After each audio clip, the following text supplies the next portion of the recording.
Republicans are in serious trouble. The very issue they've spent years attacking, mishandling national security information, has come back to haunt them, and in a far worse way.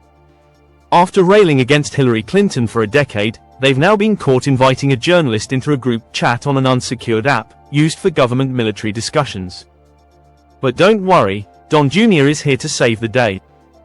He took to Twitter to ask why Jeffrey Goldberg doesn't disclose his Democratic affiliation or his wife's ties to Hillary Clinton. Solid point, Don Jr. Except, if this was such a concern, why did the Trump administration invite a registered Democrat into their security chat in the first place? Rather than helping, Don Jr. is unwittingly highlighting just how reckless this situation was. Goldberg himself released the proof. National Security Advisor Mike Waltz invited him into the chat, and the White House confirmed the thread's authenticity. Whether Goldberg is a staunch Democrat or even hypothetically an Antifa leader, the real issue remains: the Trump team mistakenly invited him into a sensitive military discussion.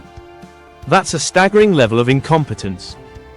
Even Republicans are struggling to justify this blunder.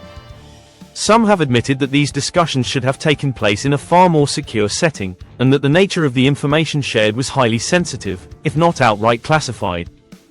Still, the usual spin machine is at work, with Trump allies like Pam Bondi dismissing the issue entirely, instead redirecting the conversation back to Hillary Clinton and Joe Biden.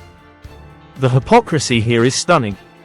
After years of relentless attacks over Clinton's emails, Republicans are now scrambling to downplay an incident that directly compromises national security. If this had happened under a Democratic administration, they would be calling for resignations and criminal charges. But because it's their own team, they refuse to take responsibility. And that's the problem: this administration and its allies are incapable of admitting fault. Instead of addressing a major security lapse, they double down, deny, and distract. But while they may be able to shield themselves from consequences within their own party, they're betting that voters won't hold them accountable either.